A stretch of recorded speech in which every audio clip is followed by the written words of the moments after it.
Thank you very much.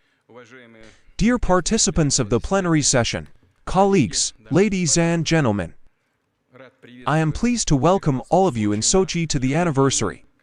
As our presenter has just said, the 20th annual meeting of the Valdai International Discussion Club, our, one might say, your forum, which traditionally brought together politicians and scientists, experts and public figures from many countries of the world, once again confirms a high status of this popular and intellectual platform. The Valdai discussions are always a reflection of the most important processes in world politics of the 21st century in all their completeness and complexity. I am sure that this will be the case today. It was probably the case in previous days when you discussed among yourself, and it will continue to be so, because we are faced, in essence, with the task of building a new world, and at such defining stages, the role and responsibility of intellectuals like you, dear colleagues, is extremely great. Over the years of work of this club, both in the world and in our country, as just said, serious, if not huge, colossal changes have occurred. By historical standards, 20 years is not very long, not very long. Though when it falls during the era of the breakdown of the entire world order, time seems to compress. And I think you will agree that more events have happened in these 20 years than in other times happens in many decades. And these changes are qualitative, requiring fundamental changes in the very principles of international relations. At the beginning of the 21st century, everyone hoped that states and peoples had learned lessons from the costly, destructive military ideological confrontation of the last century. Everyone realized its destructiveness. Everyone felt the fragility and interconnectedness of our entire planet. Everyone was convinced that global problems of humanity required joint action and the search for collective solutions. But selfishness, conceit, and disregard for real challenges will inevitably lead us, or they will lead us to a dead end.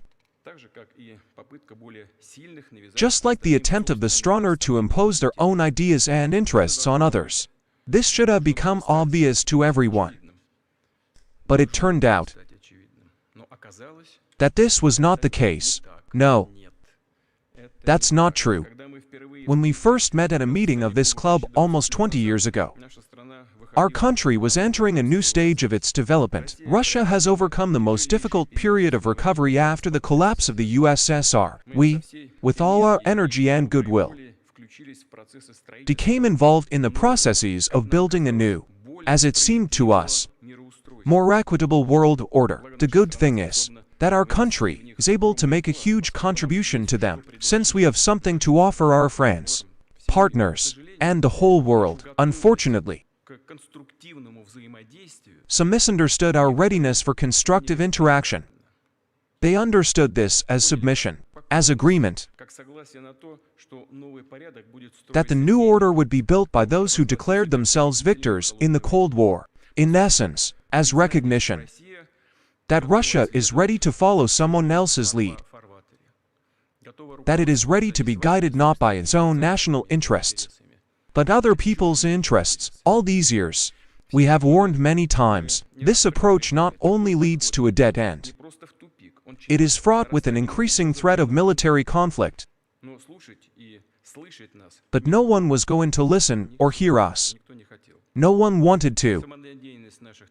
The arrogance of our so-called partners in the West, you know, it was simply off the scale. It's impossible to say otherwise. The USA and its satellites have firmly taken a course towards hegemony, military, political, economic, cultural, even moral and value-based. It was clear to us from the very beginning that their attempts to establish a monopoly were doomed to failure. The world is too complex and diverse to be subordinated to one scheme, even if behind it is the power, the enormous power of the West. accumulated over centuries of colonial policy. After all, your colleagues, many of whom are not here, do not deny that the prosperity of the West was largely achieved thanks to the plunder of colonies over the centuries. Well, that's a fact. In fact, this level of development was largely achieved by plundering the entire planet. The history of the West is essentially a chronicle of endless expansion. Western influence in the world is a huge military financial pyramid, which constantly needs new fuel to support itself, natural, technological, human resources belonging to others. Therefore, the West simply cannot stop, and it had no intention of doing so. Our arguments, our exhortations, our calls to reason, our proposals were simply ignored by them. I have already spoken about this publicly and to our allies, our partners. After all, there was a moment when your humble servant simply suggested, maybe we need to join NATO. But no, they don't need such a country in NATO. No. The question is, what else? We believed that we were already one of their own. Excuse me. As our people say, we are now bourgeois. What more do they need? There is no longer any ideological confrontation. What is the problem? Apparently, the problem is geopolitical interests and an arrogant attitude towards others. That's the problem. Their self-confidence. That's the problem. We have to respond to the constantly growing military political pressure. I have said more than once that we did not start the so-called war in Ukraine. On the contrary, we are trying to finish it. We were not the ones who staged the coup in Kyiv in 2014. This is a coup d'état, bloody, unconstitutional. Wherever something happens, we always immediately hear all the world's media, subordinated primarily, of course, to the Anglo-Saxon world, who say that this is impossible, this is impossible, this is anti-democratic. But, in this case, they can do it. They even reported the amount of money they spent on this coup. They can do anything. At this time, we were supporting the residents of Crimea and Sevastopol. We didn't stage a coup, and it was not us who intimidated the residents of Crimea and Sevastopol with ethnic cleansing and the Nazi spirit. It was not us who tried to force the Donbass into obedience through shelling and bombing. It was not us who threatened to crack down on those who want to speak their native language. Well, listen. Everyone here is informed. Literate people, well, excuse the bad manners. You can fool the minds of millions of people who perceive reality from the media. But you know what happened there? For 9 years they bombed, they shot, they used tanks. War, a natural war against Donbass, was launched, and no one counted the children who died in Donbass. No one in other countries, especially in the West, cried for the dead people. The war, started by the Kyiv regime with the active and direct support of the West, is already in its 10th year. And a special military operation is aimed at stopping it. And it reminds us that unilateral steps, no matter who takes them, will inevitably be met with retaliatory actions. As you know, action gives rise to reaction. This is what any responsible state, a sovereign, independent and self-respecting country does. Everyone is aware that in an international system where arbitrariness reigns, where everything is decided by the one who imagines himself to be exceptional, sinless, and the only one right, anyone can be under attack simply for the reason that this or that country does not like the hegemon, who has lost a sense of proportion, and, I would add, a sense of reality. Unfortunately, we have to admit that our counterparties in the West have lost their sense of reality. They have crossed all possible boundaries in vain. The Ukrainian crisis is not a territorial conflict. I want to emphasize this. Russia is the largest country in the world in terms of territory. We have no interests in terms of conquering any additional territories. We still have to develop Siberia, Eastern Siberia, and the Far East. This is not a territorial conflict. This is not even the establishment of a regional geopolitical balance. The question is much broader and more fundamental. We are talking about the principles on which the New World Order will be based.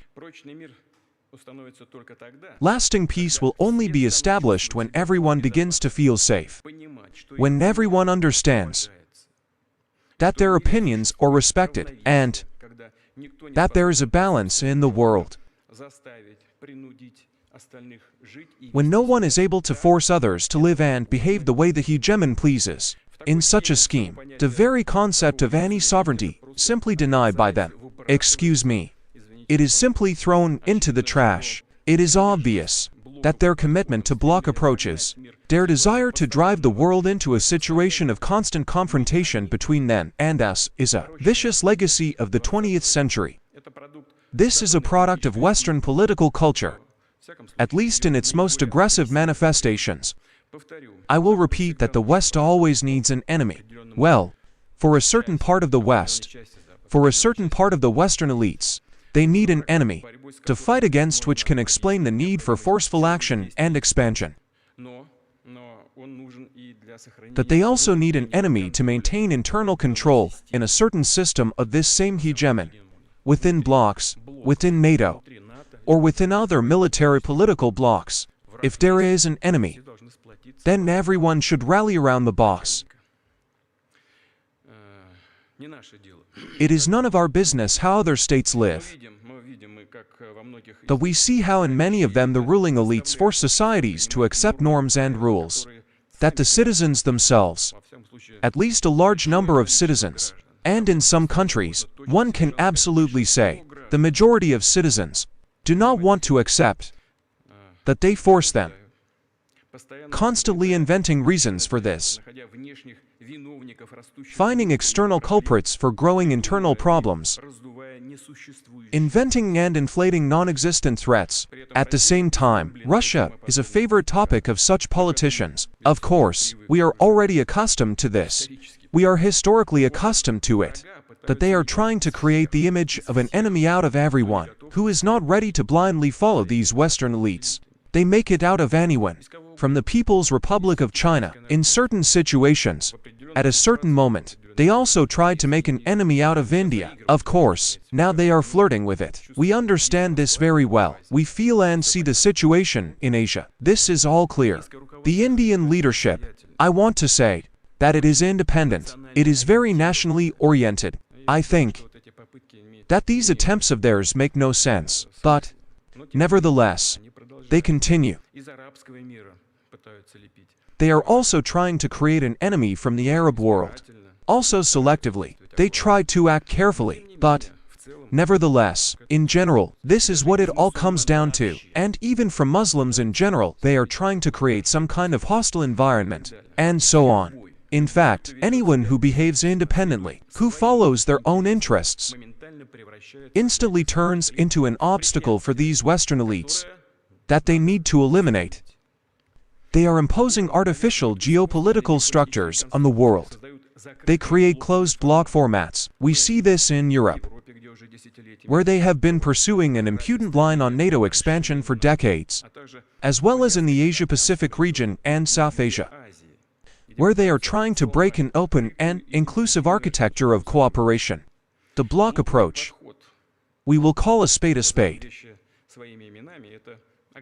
is a restriction of the rights and freedoms of states to their own development, an attempt to drive them into a certain cage of obligations. This is to a certain extent. This is an obvious thing. This is a taking away of part of the sovereignty. And then, and very often, this is the imposition of decisions in other areas, in addition to the security sphere, and primarily in the economic sphere, as is now happening in relations between the United States and Europe. There is no need to explain this, but If this is necessary, then during the discussion, after my opening remarks, we will talk about this in more detail. To do this, they are trying to replace international law with some order. What order is this? This is an order based on certain rules. What are these rules? What kind are these rules? Who invented them? This is completely incomprehensible. This is just some bullshit.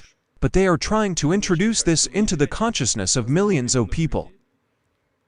They say we have to live by the rules. By what rules? And in general, if you allow, our Western colleagues, especially from the United States, they not only arbitrarily set such rules, but they also teach us at the same time. They say who should follow these rules and how. In general, who should behave and how. All this is done and said by them, as a rule, in an openly boorish manner. This is still the same manifestation of colonial thinking. All the time we hear, all the time they say that we owe something, that we are obliged, that they are seriously warning us about something. Actually, who are you? What right do you have to warn someone? This is simply amazing. Maybe for those who say this, maybe it's time for you yourself to get rid of arrogance. Stop behaving in relation to the world community in such a way that it perfectly understands its tasks, its interests, and it's time to get rid of this thinking from the era of colonial rule. I want to tell them, wipe your eyes. This era is long over, and it will never come back. Never. I will say more. Over the centuries, such behavior led to the reproduction of the same thing, big wars, to justify which they came up with various ideological and sometimes pseudo-moral justifications.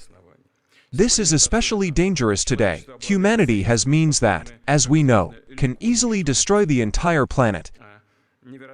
And manipulation of consciousness on an incredible scale leads to a loss of sense of reality. Of course, we need to get out of this vicious circle.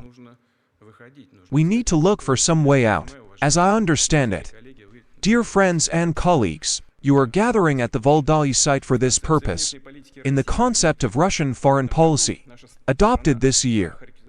Our country is characterized as a distinctive state civilization.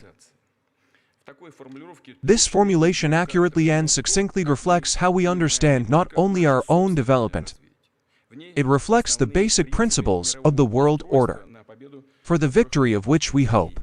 In our understanding, civilization is a multifaceted phenomenon. Of course, many people interpret this phenomenon differently.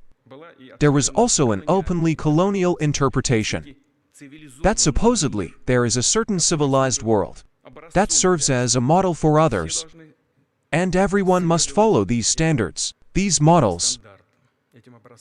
And those who do not agree will be driven into the civilization with the baton of an enlightened master. As I just said, those days are over. And our understanding of civilization is completely different. Firstly, there are many civilizations, and none of them is better or worse than the other. They had equal rights as exponents of the aspiration of their cultures and traditions, their peoples. This is personal for each of us. For example, for me these are the aspiration of our people, my people, of which I was lucky enough to become a part. Outstanding thinkers around the world, adherents of the civilizational approach, have reflected and continue to reflect on the concept of civilization. This is a multi-component phenomenon, without diving into philosophical depths. This is probably not the place or time for such reasoning. I will try to describe it in relation to today. Well, I will definitely try to do this. The main qualities of a state civilization are diversity and self-sufficiency. These are the two main components. In my opinion, the modern world is alien to any unification. Each state and society wants to independently develop its own path of development. It is based on culture and traditions, strengthened in geography, in historical experience, both ancient and modern, and in the values of the people. This is a complex synthesis, in the process of which a unique civilizational community emerges. Its heterogeneity and diversity are the key to sustainability and development. Over the centuries, Russia has been formed as a country of different cultures, religions, and nationalities. Russian civilization cannot be reduced to one common denominator, but it cannot be divided either, because it exists only in its integrity, in its spiritual and cultural wealth. Maintaining the strong unity of such a state is not an easy task. Over the centuries we have faced the most difficult trials. We have always overcome them, sometimes at a very high cost. But invariably we have learned lessons for the future, strengthening our national unity and the integrity of the Russian state. Today this experience is truly invaluable. The world is becoming more and more diverse. It is impossible to cope with all the complexity of processes using simple methods of management, combing everyone with the same brush, as we say, which some states are accustomed to. What is very important to add here? A truly effective and durable state system cannot be imposed from the outside. It grows naturally from the civilizational roots of countries and peoples. And Russia in this regard is an example of how this happens in life. In practice, civilizational support is a necessary condition for success in the modern world. In a disorderly world, unfortunately, dangerous and has lost its guidelines. More and more states are coming to exactly its conclusion, realizing their own interests and needs, opportunities and limitations, their identity and the degree of interconnectedness with the outside world. I am convinced that humanity is moving not towards fragmentation into competing segments, not towards a new bloc confrontation, no matter how someone motivates it, not towards the soulless universalism of a new globalization, but on the contrary, the world is on the way to a synergy of state civilizations, large spaces, communities that recognize themselves as such. At the same time, civilization is not a universal construct that is the same for everyone. This does not happen. Each of them is different from the others. Each is self-sufficient culturally. Each draws its ideological and value principles from its own history and its own traditions. Of course, respect for ourselves follows from respect for others. But there must also be respect from others. Therefore, civilization does not impose anything on anyone, but it does not allow anything to be imposed on itself. If everyone adheres to exactly this rule, this will ensure harmonious coexistence and creative interaction of all participants in international relations. And, of course, protecting your civilizational choice is a huge responsibility. This concerns responding to external attacks, establishing close and constructive relationships with other civilized communities, and, most importantly, maintaining internal stability and harmony. After all, we all see that the international environment today, as I already said, unfortunately, it is both unstable and quite aggressive. And there is one more very important thing. Of course, you cannot betray your civilization to anyone. This is also the path to general chaos. It is unnatural and disgusting. I would say, for our part, we have always tried and are trying to offer solutions that would take into account the interests of everyone. But it seems that our interlocutors in the West have completely forgotten that there are such concepts as reasonable self-restraints, compromises, and the willingness to give in on something in order to achieve a result acceptable to everyone. No. They are literally obsessed with only one thing: to push, and at any cost. Here and now their interests. Well, if it's their choice, then we'll see what happens. The paradox is that tomorrow the situation may change. That's the problem. For example, there will be internal political shifts after the next elections. Here, the country insists on something. They push through their actions at all costs. And tomorrow internal political changes occur. And, with the same pressure and unceremoniousness, they push through completely different things, sometimes directly opposite. The most striking example is the Iranian nuclear program. One US administration pushed through one decision, then another administration came. They turned everything around, and everything went in the opposite direction. How to work in such conditions? Where are the landmarks? What to rely on? Where are the guarantees? Are these the very rules they tell us about? This is just some bullshit. Why is all this happening? And why doesn't this bother anyone? Because strategic thinking has been replaced by following the short-term selfish interests not even of countries and peoples, but of changing influence groups. This gives rise to the irresponsibility of the behavior of the political elites, incredible by the previous standards of the Cold War, who often forgot both fear and shame, and consider themselves absolutely sinless. The civilizational approach resists such trends, because it is based on the fundamental, long-term interests of states and peoples. It is based on interests that are dictated not by the immediate ideological conjuncture, but by the entire historical experience, the legacy of the past, on which the idea of a harmonious future is based. If everyone is guided by this, in my opinion, there will be much fewer conflicts in the world, and the methods for resolving them will become much more rational, because every civilization respects, as I already said, other civilizations, and it does not try to change anyone according to its own ideas. Dear friends, I read with interest the report prepared by the Valdai Club for the current meeting. It says that today everyone is trying to understand, to imagine an image of the future. This is completely natural and understandable, especially for an intellectual environment, in an era of dramatic changes, when the entire familiar way of life is collapsing. It is very important to realize where we are going, what we want to achieve, and, of course, the future is being created today, not only before our eyes.